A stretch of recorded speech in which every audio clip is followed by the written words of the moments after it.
So I want to take us to Fiddler on the Roof for a moment. I'm channeling some of my movies these days. So I'm channeling my Tevye. Okay. I know, we are your chosen people, but once in a while, can't you choose someone else? Yeah. And Tevye said, it all came together through the beginning was Tevye was walking around the village and introduces himself to the townfolk, and then he discourses upon tradition. Traditions! Tradition. Yeah, if we were rehearsed, you'd be able to sing that out. And every bit as good as from the movie Fiddler on the Roof. But traditions, and he asked, why do we have these traditions? It is because they help us to know who we are and what God expects from us. Today is the second Sunday of Easter, as I mentioned, and it is celebrated in our tradition. Last week you had Easter Sunday, and as always, we always have plenty of fanfare on our Easter Sundays. But today, however, the scripture talks about, so we've had the Easter and the risen Christ, who, when the women went and found the tomb empty, and now the disciples who have gone off and now they're meeting up with Jesus or not, and trying to sort out what all this means. Here's a simple little blurb about that section of our story. In our tradition, he rose. A few saw him briefly and talked to him. If it is true, there is nothing left to say. If it is not true, there is nothing left to say. For believers and unbelievers both, life has never been the same again. For some, neither has death. What is left now is emptiness. And there are those who, like Magdalene, will never stop searching it till they find his face.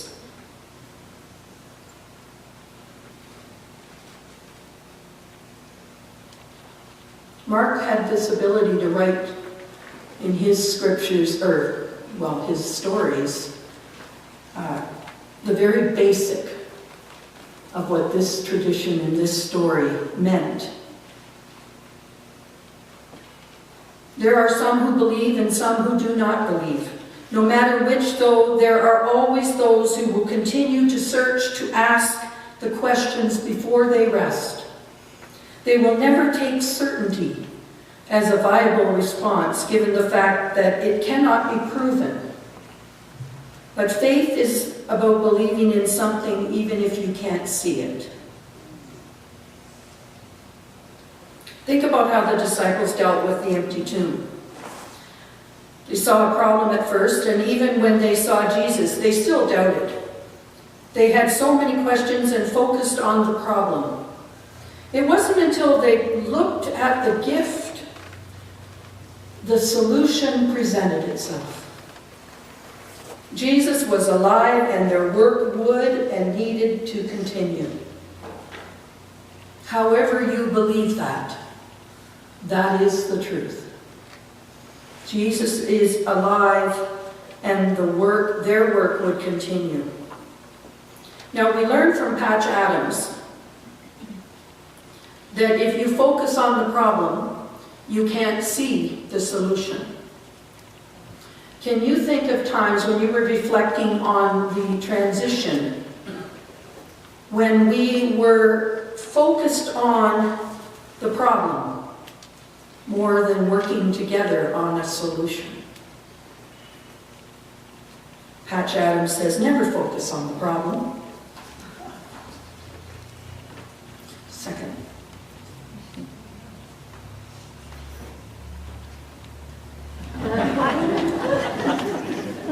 I used Patch Adams for my Easter sermon many, many years ago.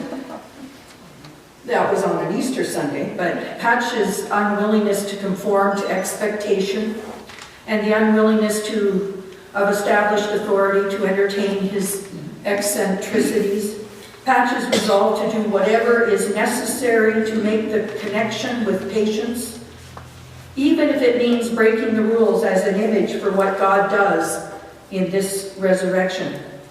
And of course, the nearly explicit image we find in the movie of resurrection, that when Patch was questioning his own life's work, his own mission, a butterfly, that ancient symbol of resurrection, a butterfly, landed. And he received it as a message from God that gives him hope to carry on. I used the story because of Patch Adams at Easter for all of these reasons. And it's never really a bad thing to wear a red nose in the pulpit.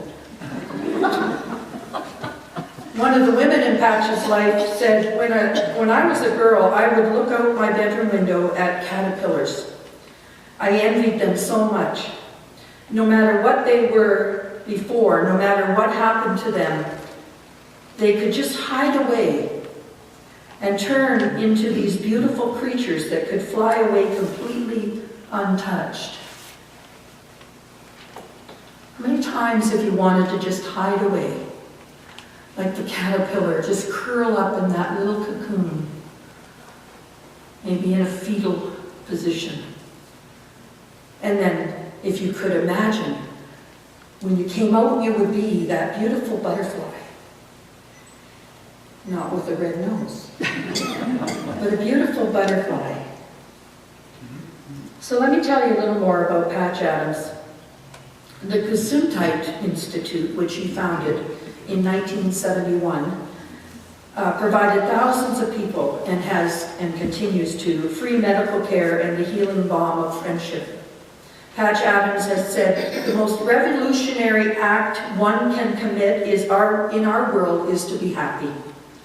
Speaking right to the heart, this movie raises up joy as a way of life and passion as a foundational element in zeal. Zeal. Do we have zeal for our faith? Yes. Are we zealous? I'm going to take this off now, okay? I'm itchy.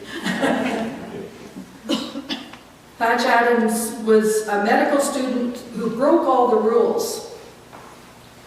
And when I read his book and when I watch it, you know, this is one of those characters in our lives that is so much of a Christ image as he goes about life Christ-like. And it's vivid when you watch this exuberant and enthusiastic character demonstrate the spiritual practice of zeal. Some thought he was crazy. Again, go figure. Some thought Jesus was crazy too. Patch Adams learned that empathy and creativity are two of the keys to healing others. Another is being able to see the whole world anew each day. He always said to treat the patient as well as the disease. Our good friend Stephen understands that completely. Yeah. I've had first-hand experience of that humor of Stephen's while in the emergency room.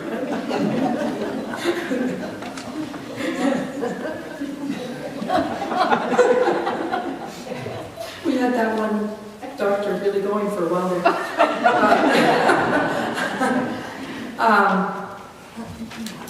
So, Patch Adams helped people to believe in what you can't see. And even in the face of tragedy, Adams proves to be a resilient idealist. You treat a disease, he argues, you win or lose. You treat a person and you always win. Right, Helen? Yeah. Patch says, what's wrong with death, sir? What are we so mortally afraid of? Why can't we treat death with a certain amount of humanity and dignity and decency and, God forbid, maybe even humor? Death is not the enemy, gentlemen, he said. If we're going to fight a disease, let's fight one of the most terrible diseases of all, indifference. So the disciples and the women at the tomb had to deal with what they found with zeal and not indifference. In the midst of their grief, they had to approach this to try to find a solution.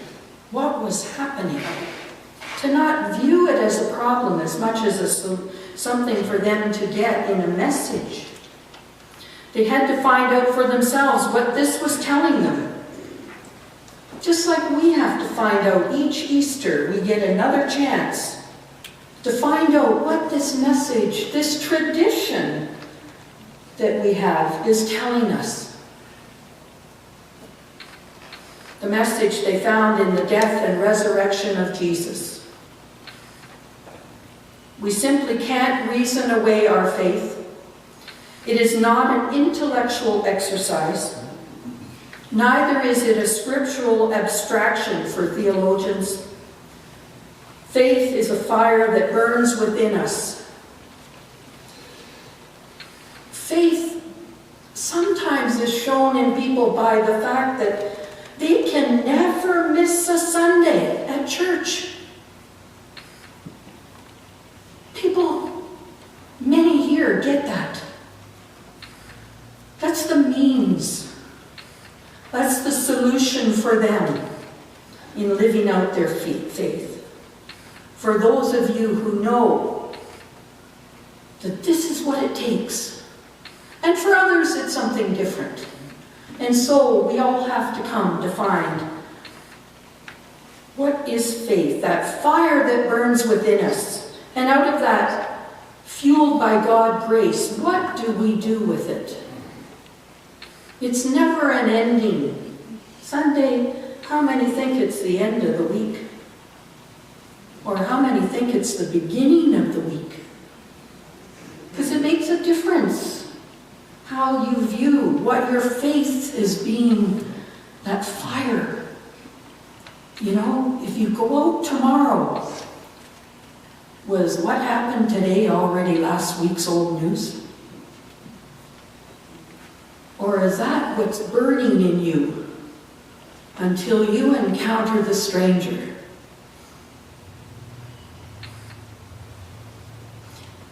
Constant fidelity is the ideal of faith. But few of us achieve it. We are human after all. We get tired. We get distracted. We are told we are sinners, and sometimes we admit it. We serve our pride and our appetites. We stray from our faith. We may even deny it. But faith is not our creation. We did not will it into being any more than we willed ourselves into being. Faith is our response to God. It is the vehicle God has created to give God's self to us. Imagine the next time you want to just kind of forget about what you believe in that and just go your own way. God created God's self in us. We're not just throwing ourselves away in those moments. God created this to connect with us, to draw us to God. Jesus is ever ready to bring faith into the upper room of our neglect and rejection. That's the good news. It's always there. Our tradition and our cycle in the church calendar year that goes over and over. I remember one time I said, okay, we get to tell this Christmas story again. Let's hope we get it right this time. Love is born into the world. Love.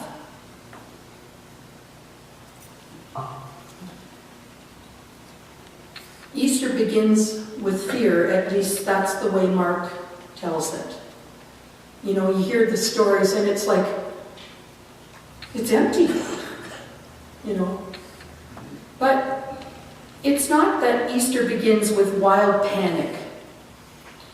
No, it's more than that. Easter begins with the kind of fear that feels a lot like heartbreak.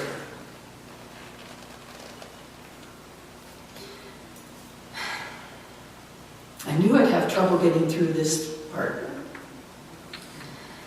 It begins with the twist in your stomach that comes when the phone rings and you hear the voice of your brother. "Lynn, are you sitting down?" He asks. That kind of fear that the disciples and the women at the tomb were faced with. That kind of fear that touches you and breaks your heart, and you can't just stay with the problem. You have to move on to some solutions. Maybe not right away. You know, we all have the cliches. But that's the kind of fear that Mark presents in this Easter message. The symbol of Easter is the empty tomb, no doubt. We can't predict or domesticate it, that emptiness that exists. You can't make it into pageants and string it up with lights. It doesn't move people to give presents to each other. It's not about singing old hymns, the ones that it ebbs and flows all around us. The Easter tide. Even the great choruses of, pardon me, Jean, I'm no offense to the musical people here, but even the great choruses of Handel's Messiah sound a little like a handful of crickets chirping under the moon. Sometimes on Easter Sunday. Not this choir. I'm thinking of the one when I was 16 and my mom and I were the only altos. Okay, that's the one that it sounded like. The point is, Easter is not about all of that paraphernalia and, it's about our tradition. It's about our tradition of belief. What do we believe? I believe that something unimaginable happened. And there can be no doubt in that. Something unimaginable happened. There can be no doubt. May it be so.